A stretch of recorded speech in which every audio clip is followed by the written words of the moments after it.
আমরা এসএফআই পূর্ব বর্ধমান জেলা কমিটির পক্ষ থেকে প্রথমেই আপনাদেরকে স্বাগত জানাই। আমরা এই সময়ের মধ্যে যে এডুকেশন সেক্টরের অবস্থা, সেই এডুকেশন সেক্টরের অবস্থা নিয়ে আমরা কিছু তথ্য জোগাড় করেছিলাম, কিছু সার্ভে করেছিলাম। সেই তথ্য আপনাদের সামনে আজকে আমরা রাখতে চাই। যখন আমরা তথ্য জোগাড় করতে গিয়েছিলাম, যখন আমরা ইনফরমেশনগুলো নিচ্ছিলাম, আমরা অবাক হইনি, কিন্তু আমাদের খুব হতাশ হয়েছিল, আমাদের খুব খারাপ লেগেছিল, আমাদের খুব রাগ হয়েছিল যে গোটা এডুকেশন সেক্টরের অবস্থা এই সময়ের মধ্যে এই তৃণমূল কংগ্রেসের সরকার আর কেন্দ্রে বিজেপি সরকার, এদের জামানায় গোটা এডুকেশন সেক্টরের অবস্থা কি অবস্থা। আমরা এই সময়ের মধ্যে স্কুল, কলেজ, বিশ্ববিদ্যালয় তিন ক্ষেত্রে স্টুডেন্টদের পার্টিসিপেশন, স্টুডেন্টদের সার্বিক যে লেখাপড়ার ইনফ্রাস্ট্রাকচার, এই সবটা নিয়ে আমরা কিছু তথ্য এনেছি। সেই তথ্য আমরা আপনাদের সামনে রাখতে চাই। এই সময়ের মধ্যে 2024 সাল থেকে 2025 সালে উচ্চ মাধ্যমিক পরীক্ষার্থীর সংখ্যা 8,000-এর বেশি কমেছে। 2023 সাল থেকে 2025 সালে ড্রপ আউটের সংখ্যা, সার্বিকভাবে এডুকেশন সেক্টর থেকে ড্রপ আউটের সংখ্যা 4,500-এর বেশি কমেছে। 2022 সাল থেকে 2025 সাল নাবালিকা প্রসূতির সংখ্যা 8,000-এর বেশি বেড়েছে। কলেজে আমরা জানি গোটা রাজ্য জুড়ে মোটামুটি 71% সিট খালি। আমাদের জেলার কোনো জায়গায় কোনো কলেজে ওই রাজ্যের যে গড়, সেই রাজ্যের গড়ের থেকে অবস্থা খারাপ। আমাদের গোটা জেলার একটি অন্যতম জনপ্রিয় কলেজ বিবেকানন্দ কলেজ। সেই বিবেকানন্দ কলেজে 2,948টি মোট সিটের 977 জন স্টুডেন্ট এনরোল্ড হয়েছে। আরেকটি কলেজ মানকর কলেজ, 1400টি মোট সিটের মধ্যে 632 জন এনরোল্ড হয়েছে। কালনা কলেজে ওই 20-25% মতো মোট এনরোল্ড হয়েছে। তাহলে রাজ্যের গড়ে 28-29% হওয়ার কথা, কিন্তু আমরা দেখতে পাচ্ছি গোটা জেলার অবস্থা, জেলার পপুলার কলেজগুলোতে সেই অবস্থা কিন্তু আরও খারাপ। ফলে গোটা রাজ্যের যে এডুকেশন সেক্টরে কলেজে পার্টিসিপেশনের অবস্থা, সেই পার্টিসিপেশন আমাদের জেলাতে আরও খারাপ। এই সময়ের মধ্যে আমরা বিশ্ববিদ্যালয়ের তথ্য পেয়েছি। বিশ্ববিদ্যালয়ে আর্টস ফ্যাকাল্টিতে 35% সিট খালি, সায়েন্সে 50% সিট খালি। সায়েন্সে, আর্টসের ক্ষেত্রে, বিশেষ করে সায়েন্সের ক্ষেত্রে ফর্ম ফিল আপের সংখ্যা অনেক কম। মানে তাদের কাছে কোনো সেকেন্ড লিস্ট, থার্ড লিস্টে যাওয়ার কোনো অপশন অনেকগুলো ডিপার্টমেন্টের ক্ষেত্রে, অনেকগুলো সাবজেক্টের ক্ষেত্রে নেই। ফলে এই যে স্কুল, কলেজ, বিশ্ববিদ্যালয়ের স্টুডেন্টদের পার্টিসিপেশন কমছে, স্কুল, কলেজ, বিশ্ববিদ্যালয়ের ক্ষেত্রে ছাত্রছাত্রীরা তাদের লেখাপড়ায় এনরোল্ড হচ্ছে না। আমরা কিন্তু এই ড্রপ আউটের সংখ্যা, এই এনরোলমেন্ট না হওয়ার সংখ্যাটা কিন্তু নতুন সংখ্যা নয়। এই সংখ্যাটা আমরা আজকে আপনাদের মাধ্যমে বলছি, মানে এই নয় যে এই রাজ্যের, এই জেলার প্রশাসন জানে না, কিন্তু এই জেলার প্রশাসনকে আমরা একাধিকবার গোটা জেলা জুড়ে এডুকেশন সেক্টর থেকে ড্রপ আউট হওয়া, গোটা জেলার এডুকেশন সেক্টরের একাধিক সমস্যা নিয়ে আমরা এই গোটা জেলার প্রশাসন, সেটা স্কুলের ডিআই হতে পারেন, সেটা ডিএম হতে পারেন, এসডিওরা হতে পারেন, আমরা কিন্তু তাদেরকে জানিয়েছি। তারা কিন্তু এই বিষয় সম্পর্কে জানেন, কিন্তু তাদের পক্ষ থেকে কিন্তু কোনো যথাযথ কোনো উদ্যোগ, কোনো পরিকল্পনা আমরা কিন্তু দেখিনি। এই গোটা রাজ্যের, গোটা তৃণমূলের সরকার, বিজেপির সরকার, তারা পরিকল্পনা প্রসূত গোটা এডুকেশন সেক্টরকে, পাবলিক এডুকেশন সেক্টরকে তারা ধ্বংস করে দিতে চায়। কারণ এনইপি 2020 ইন্ট্রোডাকশনের পর থেকে গোটা দেশ জুড়ে এডুকেশন সিস্টেমকে তারা কিন্তু বেসরকারিকরণ করতে চাইছে। আর বেসরকারিকরণ করতে গেলে পাবলিক এডুকেশন সেক্টরকে ধ্বংস করে দিতে হবে। সেই জন্যই public school, public college, public বিশ্ববিদ্যালয়, এই সব জায়গা থেকে এই সময়ের মধ্যে তাদের স্টুডেন্টদের সেখানে পড়ার প্রবণতা কমেছে। একদিকে তার বাড়ির অর্থনৈতিক সংকট, কর্মসংস্থানের অনিশ্চয়তা, গোটা স্কুল, পাবলিক এডুকেশন সেক্টরকে তাদের যে কন্ডিশন, তাদের যে পরিকাঠামো, তাকে ডিটোরিয়েট করে দেওয়া, তার সম্পর্কে সাধারণ মানুষের কাছে, স্টুডেন্ট, গার্জেন, তাদের কাছে এই পাবলিক এডুকেশন সেক্টর সম্পর্কে তাদেরকে একটি খারাপ ধারণা, একটি অবিশ্বাসের জায়গা তৈরি করে দেওয়া, এই সবটা কিন্তু অটোমেটিক হয়নি। এই সবটা এই রাজ্যের প্রশাসন, এই দেশের প্রশাসন তারা পরিকল্পনা প্রসূতভাবে করেছেন। তার ফলেই আমাদের গোটা জেলা জুড়ে স্কুল, কলেজ, বিশ্ববিদ্যালয়ের এই খারাপ অবস্থা, গোটা জেলা জুড়ে ছাত্রছাত্রীদের এই ব্যাপক পরিমাণ ড্রপ আউট হওয়া, এবং এই ড্রপ আউট হয়ে যাওয়াটা একদিকে যেমন তার লাইভলিহুডকে, ভালো হওয়ার পোটেনশিয়ালটাকে ধ্বংস করে দিচ্ছে। এই ড্রপ আউট হয়ে যাওয়া একদিকে যেমন তার লাইভলিহুড, তার পরিবারের লাইভলিহুডকে একটি অনিশ্চয়তায় ফেলছে, অন্যদিকে কিন্তু তাদের মেধা, তাদের শ্রম, তাদের যে মেধা শ্রম আমাদের জেলার উন্নয়নে, অর্থনীতিতে কাজে লাগতো, সেই অর্থনীতিতে উন্নয়নে কাজে লাগানোর জায়গাটাও কিন্তু তারা পাচ্ছে না, সেই জায়গাটাকে আমরা হারিয়ে ফেলছি। ফলে এই গোটা রাজ্যের প্রশাসন, গোটা জেলার প্রশাসন, তারা একদিকে বলছে যে তাদের বাংলা এগিয়ে আছে, একদিকে বলছে যে বিভিন্ন স্কিমের মাধ্যমে মানুষের জীবন খুব ভালো আছে। মানুষের জীবন যদি সত্যিই ভালো থাকতো, যদি সত্যিই সরকারি স্কিমগুলো খুব কার্যকরী হতো, তাহলে আজকে এডুকেশন সেক্টরের এই অবস্থা কেন, তার জবাবটা তাহলে এই প্রশাসনকে, এই সরকারকে দিতে হবে। এই সময়ের মধ্যে শুধুমাত্র এই ড্রপ আউটের সংখ্যা নয়, এই সময়ের মধ্যে স্কুল, কলেজ, বিশ্ববিদ্যালয়ের পরিকাঠামোগত ব্যাপক ঘাটতি দেখা দিচ্ছে। স্কুলের ক্ষেত্রে সরকারি সার্কুলার, সরকারি নিয়ম অনুযায়ী 240 টাকার বেশি নেওয়া যায় না। যারা স্কুলের উচ্চ মাধ্যমিক স্তরে যারা পড়ছেন, তাদের ক্ষেত্রে যে ল্যাব এবং ল্যাব ছাড়া যে সাবজেক্ট, তাদের নির্দিষ্ট ফি স্ট্রাকচার রয়েছে নির্ধারিত করে দেওয়া সরকার থেকে, কিন্তু সরকারি অনুদানপ্রাপ্ত স্কুল, সরকার জানছে, সরকারের নলেজে রয়েছে, কিন্তু সরকারি অনুদানপ্রাপ্ত স্কুলগুলো 2000 টাকা, 3000 টাকা এরকম করে টাকা নিচ্ছেন। ফলে সরকারের স্কুল মানে সাধারণ মানুষের ট্যাক্সের টাকায়, সাধারণ মানুষের অর্থে তৈরি হওয়া স্কুল, সেই স্কুল পরিচালনা করতে গিয়ে, সেই স্কুলে পড়তে গিয়ে কেন সেই অতিরিক্ত টাকা, অতিরিক্ত ফি সাধারণ মানুষকে দিতে হবে, এর জবাব কিন্তু সরকার দিতে পারেনি। আমরা যখন স্কুল কর্তৃপক্ষের কাছে গেছি, আমাদের কাছে স্কুল কর্তৃপক্ষ একটি কথা বলেছে যে স্কুল চালানো অসম্ভব হয়ে গেছে, স্কুলে সরকারের পক্ষ থেকে কোনো টাকা আসা বন্ধ হয়ে গেছে, কম্পোজিট গ্রান্টের যে টাকা, সেই কম্পোজিট গ্রান্টের টাকা আসছে না।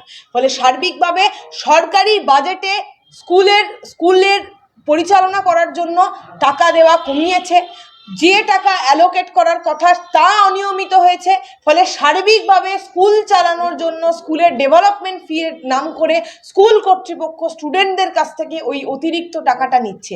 এই অতিরিক্ত টাকা দেওয়ার দায়টা স্টুডেন্টদের নয়, স্কুল পরিচালনা হচ্ছে না তার দায় স্টুডেন্টরা নেবে না, তার দায় প্রশাসনকে নিতে হবে, তার দায় সরকারকে নিতে হবে।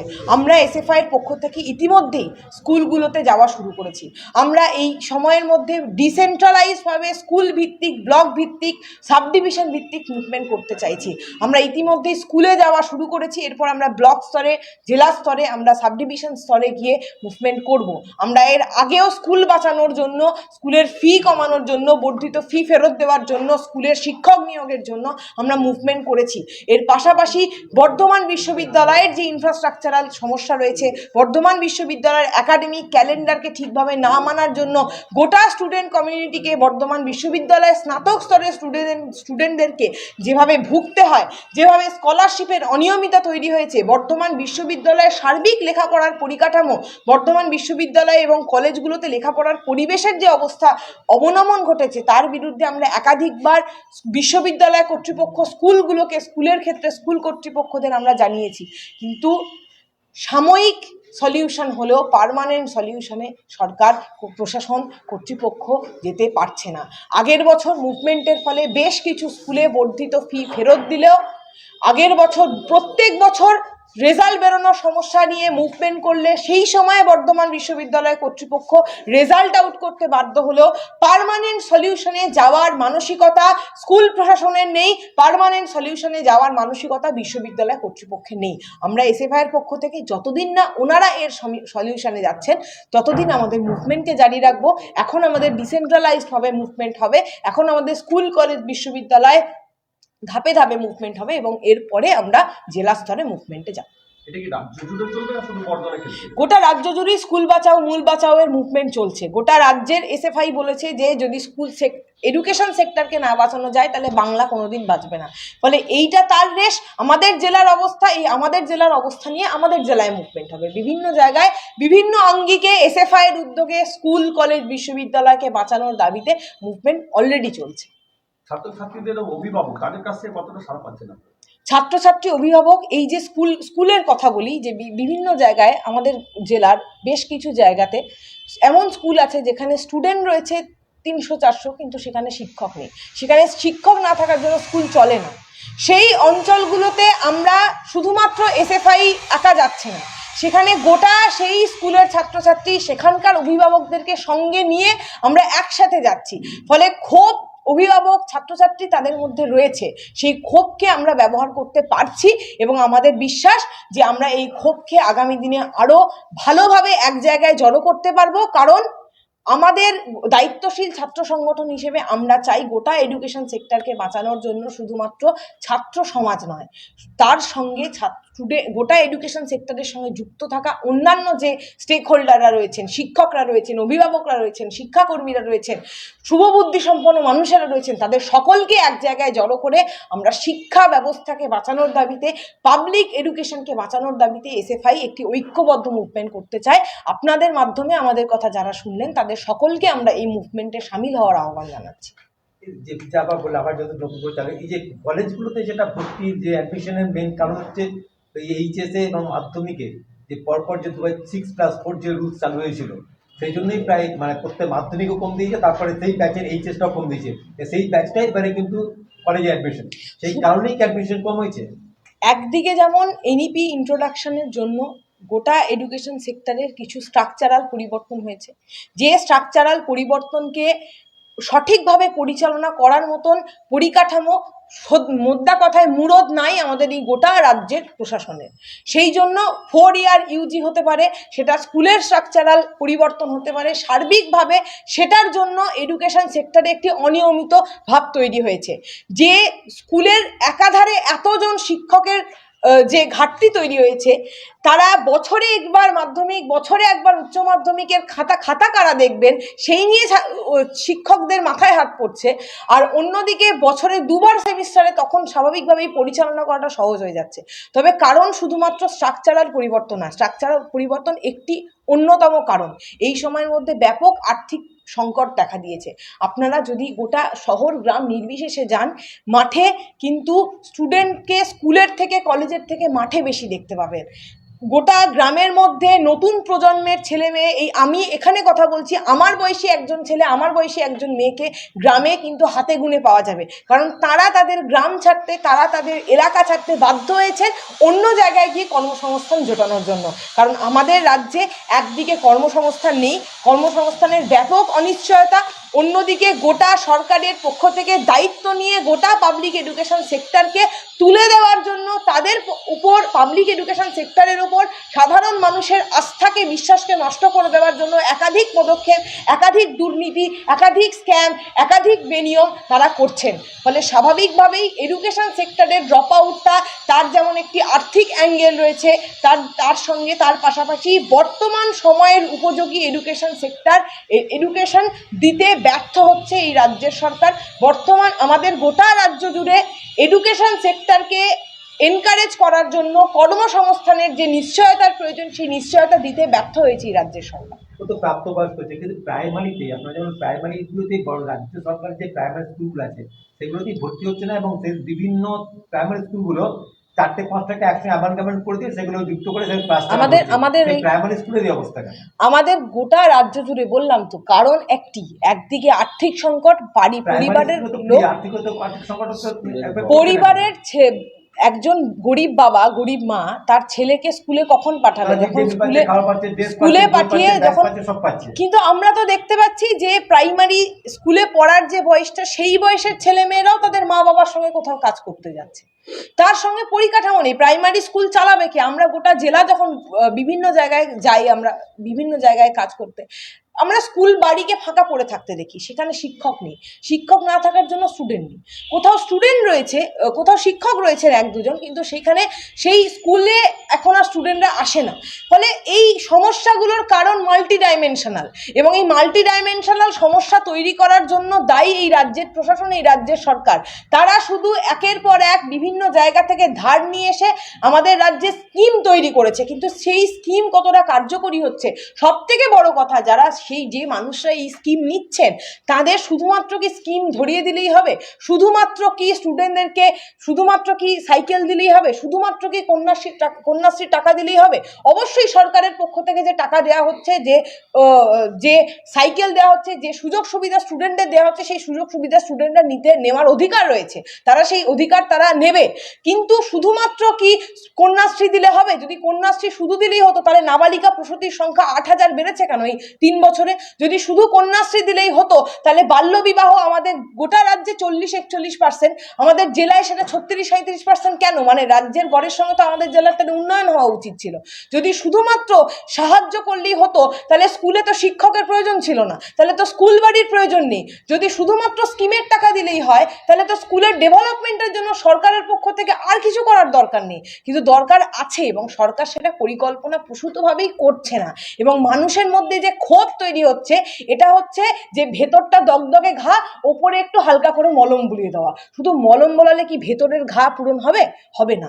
ফলে সার্বিক এডুকেশন সেক্টরকে যদি ঠিক করতে হয়, সরকারকে গোটা মাল্টি ডাইমেনশনাল যে সমস্যা, কর্মসংস্থানের নিশ্চয়তা করতে হবে, স্কুলের কলেজের বিশ্ববিদ্যালয়ের পরিকাঠামোর উন্নয়ন করতে হবে, ভেতরে লেখাপড়ার পরিবেশ করতে হবে, সেখানকার শিক্ষক শিক্ষাকর্মীদেরকে নিরাপত্তা দিতে হবে, স্টুডেন্টদেরকে নিরাপত্তা দিতে হবে। সার্বিক এই সমস্যাগুলো সমাধান না করে যদি মুখে শুধু কয়েকটা সংখ্যা, মুখে যদি কয়েকটা স্কিম নতুন বছর বছর ইন্ট্রোডিউস যদি করে দিয়েই যদি উন্নতি হয়ে যেত, তাহলে আজকে বাংলার এই অবস্থা হতো না।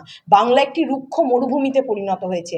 আমরা এই তিনজন আজকের প্রজন্মের বসে রয়েছি, আমাদের ভবিষ্যতের কর্মসংস্থান আমরা পাবো কিনা আমরা নিশ্চয়তা নেই। ফলে সার্বিকভাবে গোটা নতুন জেনারেশন, তাদের এডুকেশনের নিশ্চয়তা নেই, তাদের কর্মসংস্থানের নিশ্চয়তা নেই। এসএফআই কি ভাবছে? তো আপনারা বলছেন স্কুল কমেছে, স্কুলে ভর্তি, কিন্তু বর্তমানে এই মুহূর্তে এই সামাজিক অবস্থায় দাঁড়িয়ে বর্তমানে কিন্তু প্রত্যেক দিন ইংলিশ মিডিয়াম স্কুল এবং বেসরকারি স্কুল হয়ে যাচ্ছে। পদ্ধতি মানুষ অর্থনৈতিক অবস্থায় বেড়েছে, তারা কিন্তু বেসরকারি স্কুলে ভর্তি করছে। এসএফআই কি মনে করছে যে শিক্ষা ব্যবস্থা, প্রায় রাজ্য সরকারের শিক্ষা ব্যবস্থা, সেখানে যে বেসরকারি সংস্থা যে কম্পিটিটিভ পরীক্ষায় যোগদানের জন্য যে ছাত্ররা বেসরকারি স্কুলগুলোতে যাচ্ছে, সরকারি স্কুলগুলোতে সেই ধরনের শিক্ষা ব্যবস্থা চালু করা উচিত, সেদিকে এসএফআই ভাবছে? আমরা প্রথমেই বললাম, এবং আপনি আপনার প্রশ্নেই উত্তর দিলেন, যে এনইপি 2020 ইন্ট্রোডাকশন গোটা শিক্ষা ব্যবস্থাকে তারা বেসরকারি করতে চায়। সরকার এই যে সরকারি জায়গা যদি বন্ধ হয়ে যায়, সরকারি স্কুলে যদি কোয়ালিটি এডুকেশন না পায়, যদি পড়ানোর কেউ না থাকে, যদি সেখানে ফি বাড়ে অথচ সেখানে পরিকাঠামো না থাকে, তাহলে স্বাভাবিকভাবেই যাদের যেটুকু সামর্থ্য আছে সেইটুকু সামর্থ্য দিয়ে তারা বেসরকারি স্কুলে যাচ্ছেন, যাদের সামর্থ্য নেই তারা আর কোনো স্কুলেই যাচ্ছে না। ফলে ব্যাপারটা হচ্ছে, সরকার একদিকে যেমন এই সরকার কেন ডিসকারেজ করবে সরকারি এডুকেশনকে, যাতে বেসরকারি সেক্টর এখানে আসতে পারে। সরকার সাহায্য করছে বেসরকারি কর্পোরেট সংস্থাদেরকে। আমাদের কেন্দ্রের সরকার তো খোলাখুলি সাহায্য করেন, আমাদের রাজ্যের সরকার তো খোলাখুলি সাহায্য করেন, এটা তো মানে মানুষের সামনে পরিষ্কার। ঠিক আছে, উষসী রায় চৌধুরী, প্রবীর ভৌমিক, সৌম্য চট্টোপাধ্যায়। এবার এটাকে তাহলে হ্যাঁ, আমাদের কাছে তথ্যটা আছে, আপনারা একবার দেখে নিতে পারেন।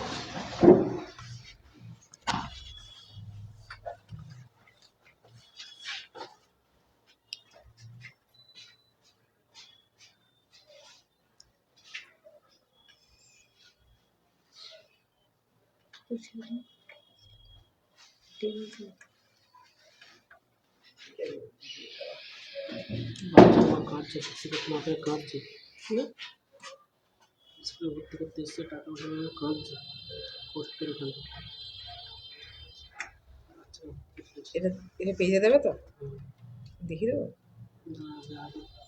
দেখে আর তুই দেখিয়ে তারপরে ভিডিওটা কি করছে।